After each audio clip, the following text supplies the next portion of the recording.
আসসালামু আলাইকুম ভিউয়ার্স। আজকে আমি আপনাদেরকে ইসলামী বাংলাদেশ লিমিটেডের কারেন্ট অ্যাকাউন্ট অর্থাৎ ব্যবসায়িক অ্যাকাউন্টে আপনি কীভাবে ডিপোজিট স্লিপ লিখে টাকা জমা দেবেন। সো আমার হাতে একটি আছে ডিপোজিট স্লিপ, ইসলামী বাংলাদেশ লিমিটেডের কারেন্ট অ্যাকাউন্টের ডিপোজিট স্লিপ।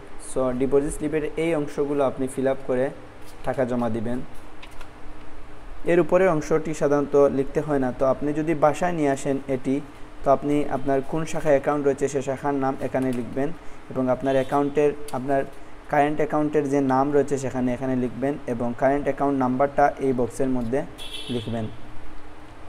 সো আমি সরাসরি কীভাবে টাকা জমা দিবেন সেই অংশটিকে চলে যাই। সো ভিউয়ার্স, ইসলামী বাংলাদেশ লিমিটেডের ডিপোজিট স্লিপের মূলত দুটি অংশ কারেন্ট অ্যাকাউন্টের ক্ষেত্রে। একটি অংশ অর্থাৎ মুড়া অংশ এবং আর একটি অংশ। এই অংশটি মূলত ব্যাংক রাখে এবং এই অংশটি মূলত গ্রাহকদের সিল স্বাক্ষর করে প্রদান করে। সো এই দুটি অংশ আপনারা ফিল আপ করে টাকা সহ ইসলাম ব্যাংকের কাউন্টারে জমা দিবেন এবং কাউন্টাররা সিল স্বাক্ষর করে এই অংশটা আপনাদেরকে ফেরত দেবে এবং এই অংশটা রেখে টাকা আপনার অ্যাকাউন্টে জমা দিবে।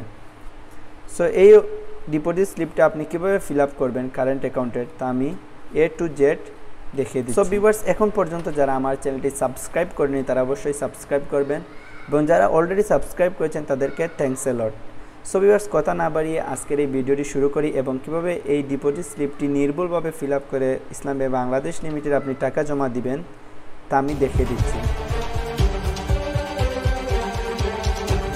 সো ভিউয়ার্স, এই ডিপোজিট স্লিপের আপনারা উপরে অংশ দেখতে পাচ্ছেন, এখানে শাখার নাম অর্থাৎ আপনার যে শাখায় অ্যাকাউন্ট রয়েছে সে শাখার নাম এখানে আপনি লিখবেন।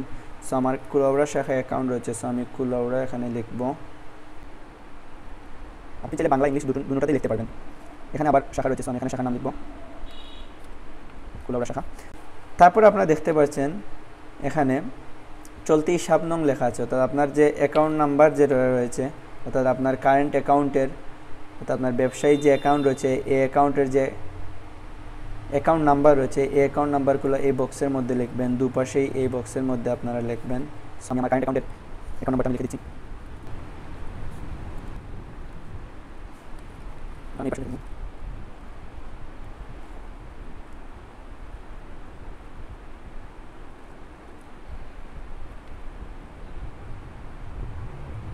সো আপনারা নিচে দেখতে পাচ্ছেন নাম, অর্থাৎ আপনার এই কারেন্ট অ্যাকাউন্টের যে নাম রয়েছে সেই নামটা আপনারা এখানে লিখবেন। সো আমার যে ব্যবসায়ী প্রতিষ্ঠানের নাম সেটি আমি এখানে লিখব।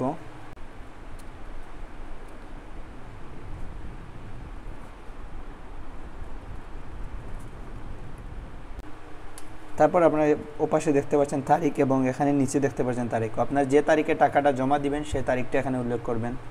সো আমি তারিখটা উল্লেখ করছি। তারপর আপনারা দেখতে পাচ্ছেন বিবরণ টাকার পরিমাণ, এদিকেও দেখতে পাচ্ছেন বিবরণ টাকার পরিমাণ। সো ভিউয়ার্স, এখানে আপনি যত টাকা জমা দিবেন এই টাকাটা এই বক্সের মধ্যে লিখবেন এবং এই বিবরণে মূলত আপনার কয়টি 500 টাকা নোট, কয়টি 1000 টাকা নোট বা কয়টি 100 টাকা নোট দিবেন সেখানে এই বিবরণে আপনারা লিখে দেবেন।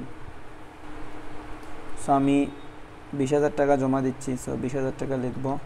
সাধারণত এই পাশে লিখবেন, এই বক্সটাতে আপনারা লিখবেন এবং আমি লিখে দিচ্ছি 20,000 টাকা। তারপর একটা টান দিয়ে দিবেন 20,000 টাকা। সো আমি 1000 টাকা নোট জমা দিচ্ছি। So 10 into 20 into 1000। তারপর এখানে কোথায় টাকা কোথায়, অর্থাৎ আপনি যে 20,000 টাকা জমা দিচ্ছেন সেটি অনেক কোথায় লিখতে হবে। অবশ্যই মাত্র কথাটা লিখে দাঁড়িয়ে দিতে হবে।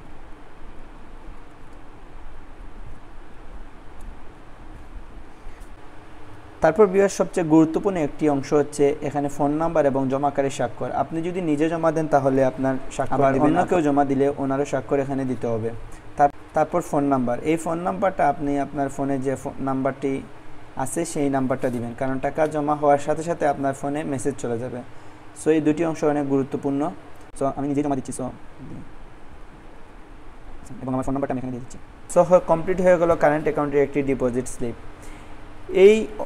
এই ডিপোজিট স্লিপটা আপনি এখানে সিরে বা এই বই সহ আপনি কিন্তু কাউন্টারে জমা দিতে পারবেন টাকা সহ এবং ব্যাংক কর্মকর্তা দু সাইডে সিল করে এই অংশটা আপনাকে দিয়ে দিবে।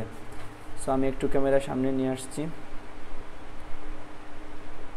সো এভাবে আপনি ডিপোজিট স্লিপ পূরণ করে ইসলামী বাংলাদেশ লিমিটেড টাকা জমা দিতে পারবেন। সো ভিউয়ার্স, এখন পর্যন্ত যারা আমার চ্যানেলটি সাবস্ক্রাইব করেনি তারা অবশ্যই আমার চ্যানেলটি সাবস্ক্রাইব করবেন, এবং যারা অলরেডি সাবস্ক্রাইব করেছেন তাদেরকে থ্যাঙ্কস এ লট।